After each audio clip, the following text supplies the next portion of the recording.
Hi, my name is Yemi, and I have been to 28 countries, and five of them I've been to completely solo.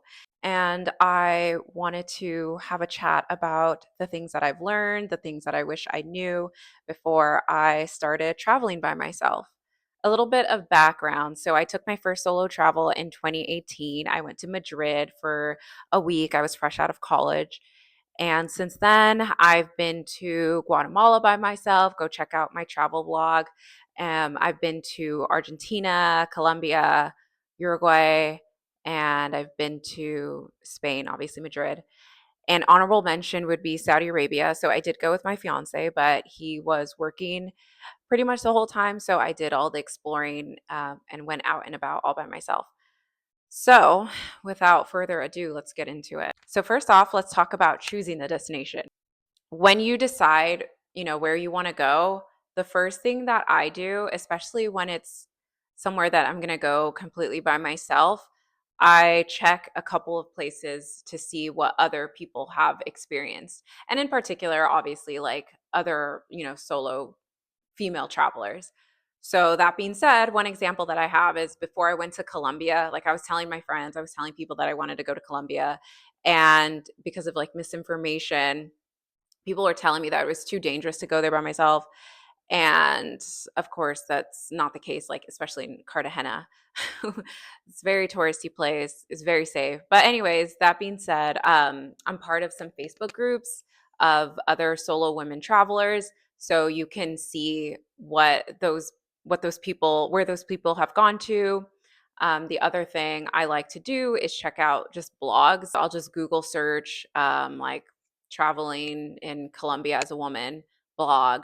And then the other thing is Pinterest. I use Pinterest a lot actually when I'm traveling. And I use it for my itinerary. I use it to find hidden gems. I use it for cafes. Pinterest is actually great for building your itinerary, booking where you're going to stay. Okay, so my first solo trip in 2018, y'all, I stayed in an Airbnb it was a flat. So this guy had this flat and it was a three bedroom. So it was like him, some other guy in the other bedroom, and then the third bedroom they were putting on Airbnb. And I had my own bathroom. So it was like you get your own bed, you get your own bath, and guess how much it was? It was $12 a night. Of course, as a broke college student, I was like, that's a steal. And I actually did read the reviews because you really have to be careful in a situation like that. But I did read the reviews and I did see there were other like women that have like stayed there and they had like a positive experience. And it ended up being, a really positive experience. The guy wasn't like a creep or anything like that.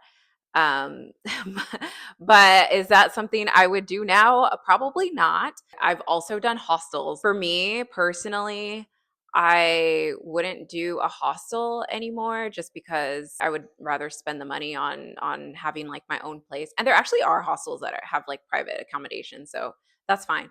But I'm talking about I was in Barcelona once. Oh yeah, I've traveled to Barcelona by myself too.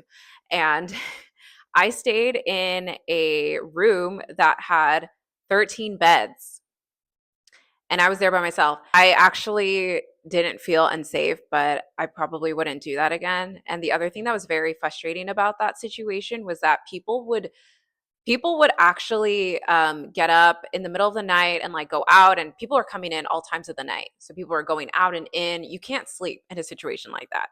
So yeah, so hostels are an option, but if you're willing to spend money on more like privacy, then do it. I also do travel in hotels. The nice thing about hotels is so they have a reception. So if you need anything, I would say that's very helpful, especially if you're traveling by yourself, that you can just go to the reception. As of now, I usually just do Airbnbs and hotels. The other thing about accommodation and choosing where to stay is definitely look at the surrounding area. So I like to use Google the Street View and just take a look at the area, make sure it doesn't look sketchy. The other thing I like is I mean, it depends on where you're traveling to, but if you are traveling to a walkable city, if you're traveling to a walkable city, then it's definitely more convenient to stay in an area that's pretty central and walkable. So that's what I do. Like when I was in Guatemala, in Antigua, my Airbnb was very central. I could walk everywhere. It was super convenient, and it was also a super safe area. I made sure to check it out on Google Maps. Okay, next topic is safety. So this is a really big topic in the solo female travel world because a lot of people are afraid to travel by themselves because they feel that it is very dangerous and the world is very dangerous and something's bad is going to happen to them. And I will say that my my thing is like I just try not to live in fear. I can't prevent everything bad from happening to me, but I can prepare myself and make myself less likely to have something bad happen. Personally, have never felt in danger of my life while traveling. I've had people like, the cat calls and things like that, which make me feel uncomfortable. But I've never had someone like follow me. I've heard stories like that, but I've never, personally never had anyone like follow me or anything like that. Like the worst of it is just like, cat calls and then they just go away. Uh, You know, in that situation, I just ignore them and it's usually fine. The other things to just be aware of, honestly, like I've personally noticed that if I dress up, like if I wear like dresses or just like dress up, then the amount of like catcalling and things like that actually does go up. So if that's something that's very troublesome for you, very bothersome for you, just being aware of that.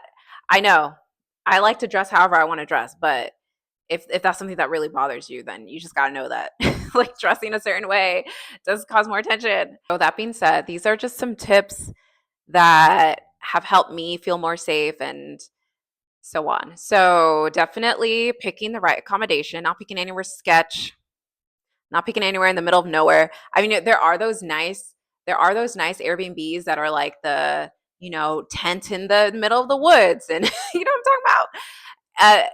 No, I mean, if I'm traveling by myself, I'm not going to do that. Okay. The other thing is sharing your location with someone. Share your location with people you trust, people back home. Tell people where you're going to go. Is it's always important to have Wi-Fi, data, something. You can't just be no signal, please. I always travel with a portable charger. Especially when I travel by myself, I find that I'm out all day and my phone, you're on your phone here and there and the battery drains, especially when you're out and about, you use like Google Maps, you're on your phone, so your battery drains. So you need a portable charger because you don't want to be out and about and your phone is dead. Don't do that. The other thing is trying to arrive at a decent time. Now, this is not always possible. Yes, I know, because I've traveled places and it's like it only arrives at like 2 in the morning. So what are you gonna do? Well, then you're gonna take an Uber and make sure that you're not on the public transit. Okay, like you just got to be smart. You just got to just be smart. Use your intuition. Yeah, definitely Uber. Don't be like, well, I'm trying to save some money, so I'm gonna take the bus at 2 a.m. Please take that Uber directly from the airport to your hotel, please. Please. So next is solo activities that I recommend. Okay. So, number 1, definitely food tour, okay? I mean, if you're not into food, I don't know what to tell you. But food tours are so much fun because for me personally, I have done walking tours and they're great. But imagine a walking tour plus food. Excuse me. That's amazing. Like, what? So, I usually book a food tour. You can book food tours on Get Your Guide, Viator. There's Airbnb Experience. Let me tell you, Airbnb Experience, I love Airbnb Experience. So, anything on Airbnb Experience, food tours. Okay. And then the nice thing about food tours is like, sometimes when you're traveling alone, uh, it's nice to just like say things to someone. Like you try some food and you're like, oh my God, this is amazing. And you want to like say to someone, well, if you're on a food tour, you can just say to that person. Like cooking classes. So again, you can book these on Get Your Guide, Via Tour, Airbnb Experience. So cooking classes, food tours. Even I like to look for cafes, nice cafes to just chill, read a book, you can journal. Hikes. So again, this one you got to be careful. Don't go on hikes by yourself in that's going to be like 12-hour hike and you're alone. Please. Please no. Please. However, there are other hikes. There are some hikes that are short and sweet and nice and they're populated, you know, do those. I've done like hikes like that.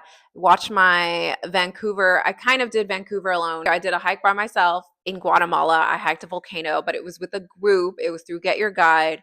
So you can definitely do hikes, go out on your own, but please, please just be mindful, be careful. The next thing is how I personally found confidence in traveling alone. The first time I traveled by myself, I was like, oh my God, when I, when I got to Madrid, I was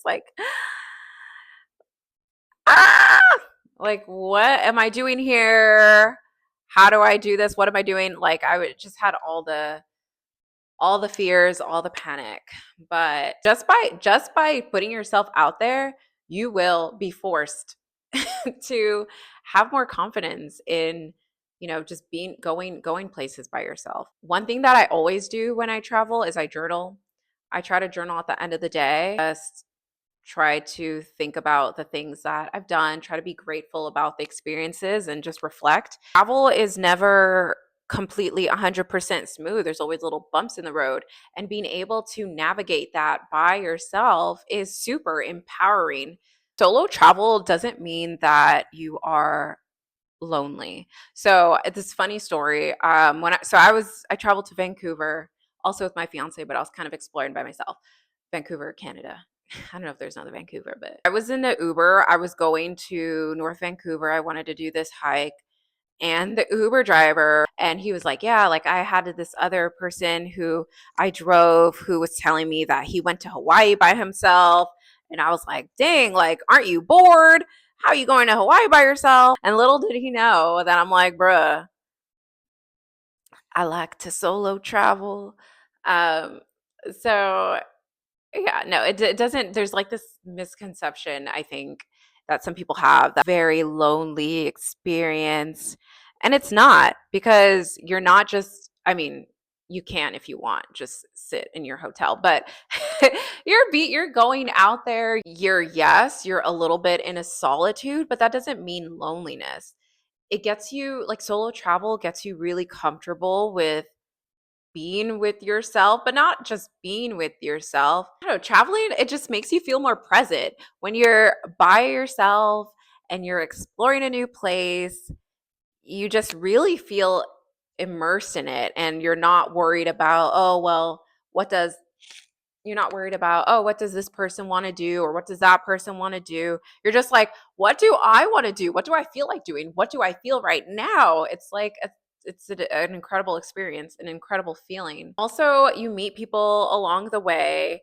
So I've met some cool people, Airbnb experiences. No, but like these activities that I book, you get to meet other people and talk to people from different walks of life from all around the world. It's really cool. So I would say that traveling alone makes you learn that your own company is enough.